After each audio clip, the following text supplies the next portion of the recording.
Hi and welcome to my channel.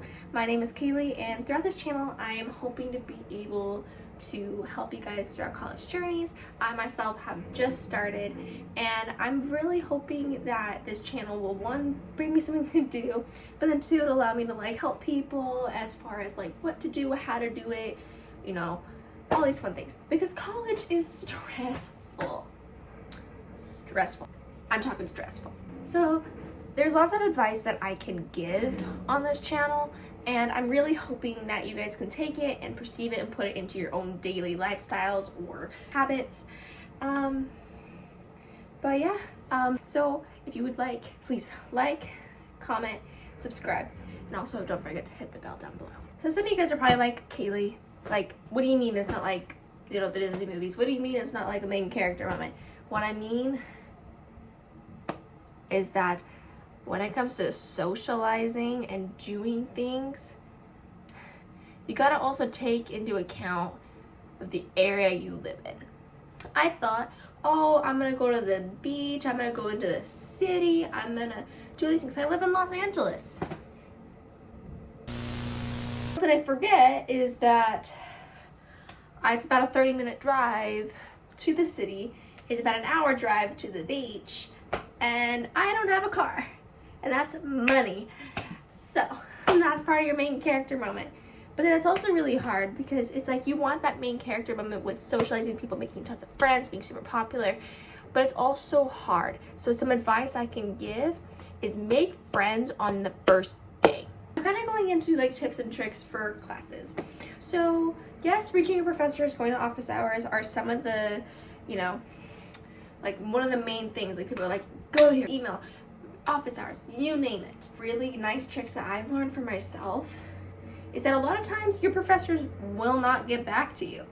It'll take them a couple days or even a week or not at all. So I've learned that becoming friends with people in classes is actually really beneficial. And this is because if you miss a class or miss a lecture, or there's even times where you just don't want to go. And so instead of having to email this professor and fingers crossed that they respond, you actually have a friend who you can ask and say, hey, what did we do today? If it's notes, could I lend your notes? As easy as that. Okay, so now kind of going into the whole social life, social being on campus, whatever. Something that I've noticed personally is that I live on a commuter campus. So there's a lot of people that commute to this campus, and yeah, and so sometimes when you get out of classes, you'll want to maybe go get something to eat, something to drink, or you just want to go sit down out and be outside.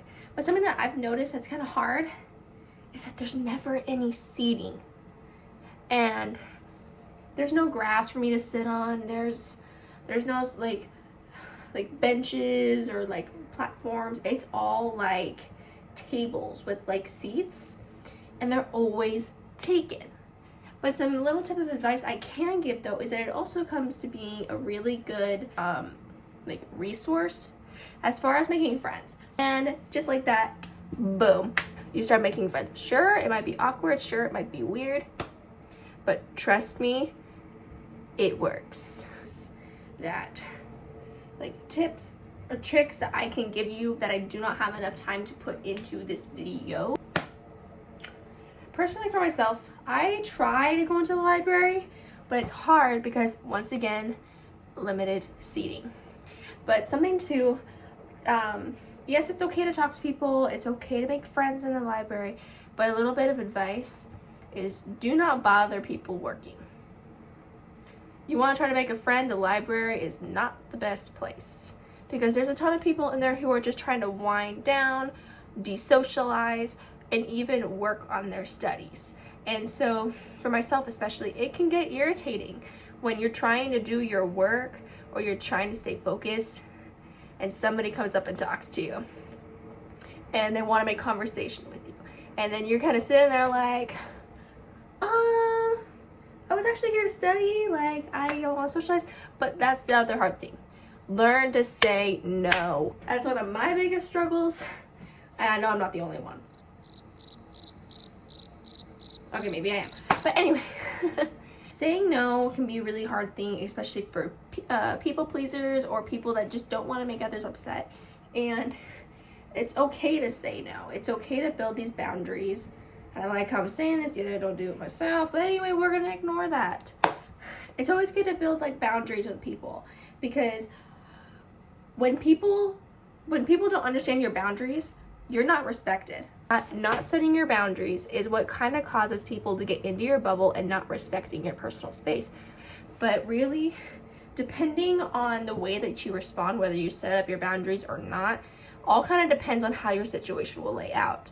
So there's a lot of good like advice that can be given as far as why and why not to say no. Like, yes, there are times where it's like definitely okay to say no, but there's other times where you can be like, okay, well, maybe I shouldn't say no because I kind of want friends, you know, and friends are important. But anyway, I hope you guys enjoyed this video today. Again, like I said at the beginning, like, comment, and subscribe, and hit the bell down below, especially if you want to see more of my content, which I will be creating. I hope you guys have a great day and a great college experience for those who are planning on going into, are in college, or are, yeah, you get what I mean.